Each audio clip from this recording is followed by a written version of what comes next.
yardımı, zaferi önce Hamas'a, sonra da bütün Müslüman kardeşlerimize olsun. Minel mescidil harami ilel mescidil aqsa. Mescid-i Aksa, Gazze, Filistin, dehşetin, vahşetin yaşandığı mübarek mekanlar. Mescid-i Aksa direniyor, Şeyh Cerrah direniyor, İzzettin el-Kassam ümmetin izzetini muhafaza ediyor. Takbir! Allahu Ekber! Allahu Ekber!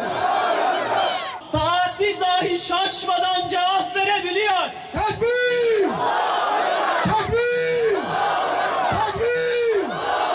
Kahrolsun İsrail! Hamdolsun direniş bugün bütün ambargolara, ablukalara ve normalleşme diye yutturulan bütün ihale girişimlerine rağmen sanıldığından çok daha donanımlı ve çok daha güçlüdür.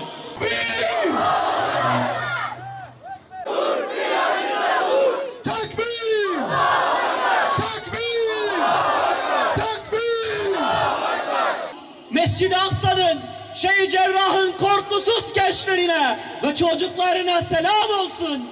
Ya Rabbel Alemin, Ya Ekremel Ekremin, Ya Ehadu Ya Samed, Ya Azizu Ya Kahhar, ندعوك يا الله اللهم انصر الإسلام والمسلمين اللهم أذل الشرك والمشركين اللهم أهلك أعداءنا أعداءك أعداء الدين بنصرك وكرمك يا أكرم الأكرمين بقوة ابن إسلام ومسلمانا يا رب الجسارة وفراسة ابن إسلام ومسلمانا العالمين يا رب العالمين.